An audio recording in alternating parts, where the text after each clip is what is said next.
नहमदु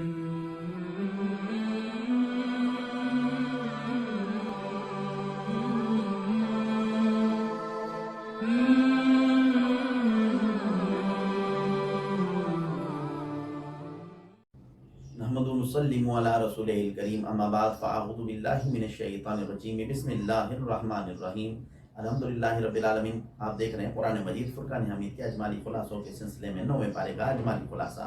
इस पारे का नाम काल अल मलाउ है और ये पारा 2 हिस्सों पर मुश्तमिल है। इसमें कुल 159 आयात बय्यिनात हैं। 119 सूरह आराफ की आयात बय्यिनात और 1 से 40 तक सूरह अनफाल की आयात बय्यिनात। सूरह आराफ की बकिया आयात में जो मज़ामीन जिक्र किए गए उनकी फहरिस्त हज़रत मूसा अलैहिस्सलाम का तफसीली किस्सा बयान किया गया, अहद अलत का जिक्र किया गया, बलम बिन बाऊरा का किस्सा बयान किया गया। तमाम कुफार जानवरों की तरह हैं ये बताया गया। अस्माउल हुस्ना कुरान की अजमत का तज़किरा किया गया। इसके साथ ही सूरह आराफ के मज़ामीन 9वें पारे में पायाए तकमील को पहुँचे। 9वें पारे में सूरह अनफाल में इब्तदाई आयात बय्यिनात में जो मज़ामीन जिक्र किए गए उसमें ग़ज़वा बदर और माल गनीमत का जिक्र, मोमिनों की 5 सिफात का तज़किरा किया गया, अल्लाह से हुज़ूर नूर ख़ातमुन नबीय्यीन सल्लल्लाहु अलैहि वसल्लम का कुर्ब ख़ास और मोमिनों से 6 खिताबात का तज़किरा किया गया। इसके बाद सूरह अनफाल 9वें पारे में पायाए तकमील को पहुंची। अल्हम्दुलिल्लाह 9वें पारे में सूरह आराफ की बकिया आयात में जो मज़ामीन जिक्र किए गए उनकी तफसील समाअत कीजिए। हज़रत मूसा अलैहिस्सलाम का तफसीली किस्सा।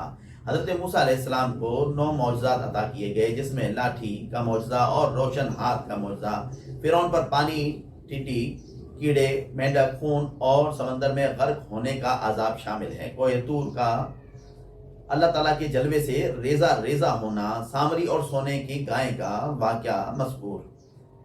अहद अलत का तज़किरा करते हुए बताया तमाम आलम अरवाह में तमाम इंसानों की रूहों ने अल्लाह ताला की बारगाह में वादा किया कि तू हमारा रब है।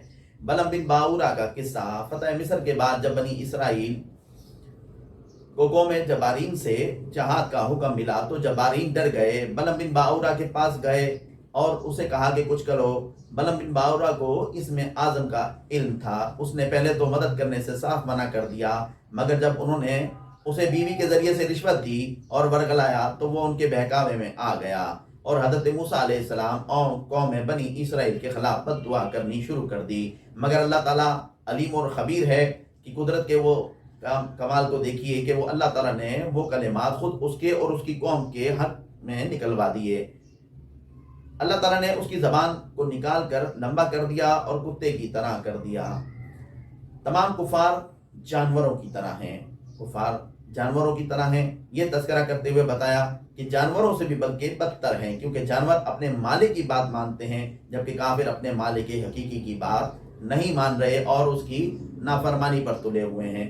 जानवर नुकसान होने वाले रास्ते पर नहीं चलते जबकि काफिर जहन्नुम के रास्ते पर चल रहे हैं।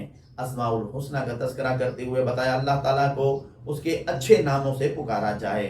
कुरान की अज़मत के बयान में बताया कि कुरान की अज़मत यह है कि जब इसे पढ़ा जाए तो उसे गौर से सुना जाए। इसी पर सूरह आराफ 9वें पारे में पायाए तकमील को पहुंची। 9वें पारे का दूसरा हिस्सा सूरह अनफाल पर मुश्तमिल है। इसकी इब्तदाई आयात बय्यिनात में जो मज़ामीन जिक्र किए गए उनकी तफसीर में ग़ज़वा बदर और माल गनीमत का जिक्र है। ग़ज़वा बदर का जिक्र किया, नीज़ माल गनीमत के हिस्से और तकसीम कारी का तरीका बताया गया। मोमिनों की 5 सिफात का तज़किरा किया कि खशियत, तिलावत, तवक्कल, नमाज और सखावत उनकी खुसूसियात में शामिल है। अल्लाह ताला का हुज़ूर नूर ख़ातमुन नबीय्यीन सल्लल्लाहु अलैहि वसल्लम से कुर्ब ख़ास। हज़ूर सल्लल्लाहु अलैहि वसल्लम ने जंग के मौके पर अपने हाथ से कंकर फेंके तो अल्लाह ताला ने उसकी निस्बत अपनी जाने फरमाई कि ए महबूब ये कंकर तुमने ना फेंके, ये हमने फेंके। 6 बार मोमिनों से खिताब का तज़किरा। ऐ ईमान वालो, मैदान जंग में कुफार के मुकाबले में पीठ न फेरना। ऐ ईमान वालो, अल्लाह और उसके रसूल की अताअत करो। ऐ ईमान वालो, अल्लाह और उसके रसूल जब किसी काम के लिए बुलाएं तो फौरन हाथ जवाब दो। ऐ ईमान वालो, अल्लाह और उसके रसूल से खयानत न करो और अपनी अमानतों में भी खयानत न करो। ऐ ईमान वालो, अल्लाह से डरोगे तो वो तुम्हें मुमताज कर देगा और तुम्हारे गुनाह माफ कर देगा।